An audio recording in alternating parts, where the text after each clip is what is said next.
काक कृष्ण पिक कृष्ण को भेदो पिकता कयो वसंत काले संप्राप्ते काक काक पिक पिकः।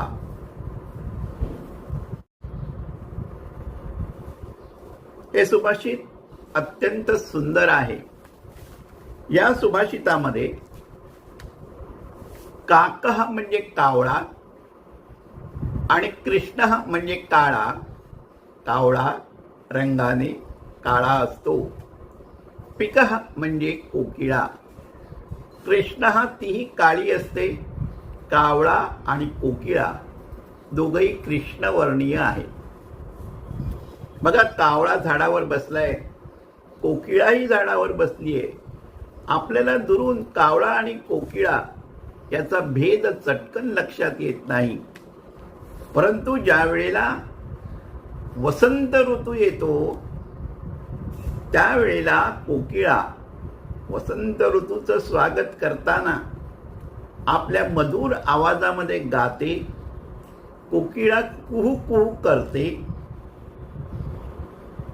पण कावळा त्याच्यासाठी वसंत ऋतू काय, ग्रीष्म ऋतू काय, तो आपल्या भसाड्या आवाजामध्ये, कर्कश आवाजामध्ये कावकावच करत असतो। आज कावळा आणि कोकिळा दिसायला दुर्मिळ झाले आहेत, म्हणून मी एक चित्र दाखवलं आहे।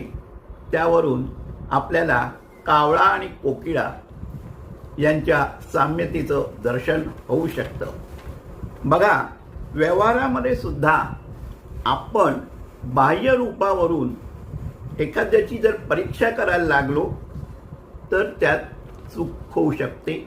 कारण असं आहे की वसंत समय आल्यानंतर त्या कोकिळेच्या मध्ये असलेले अंगभूत गुण प्रगट होतात। अगदी तसंच कठीण समय आल्यावर किंवा योग्य वेळेला व्यक्तीमध्ये असलेले गुण आपल्याला दिसून येतात, प्रगट होतात।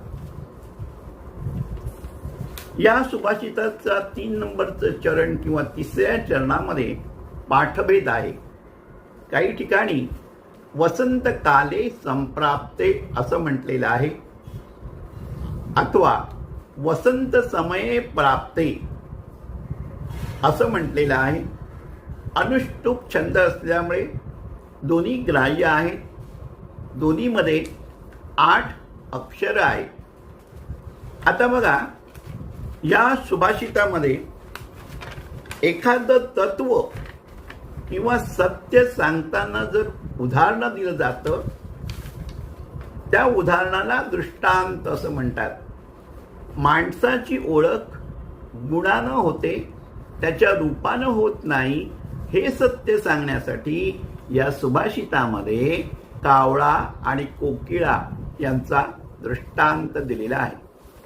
दुसरं असं आहे, या सुभाषितातली जी पहिली ओळ आहे काक काक पिक पिका, दुसऱ्या ओळीमध्ये काक काक पिक पिक, काक आणि पिक या शब्दाची जी पुनरावृत्ती झालेली आहे, त्यामुळे हा श्लोक सहज लक्षात राहतो, पाठ करण्यास सोपा वाटतो।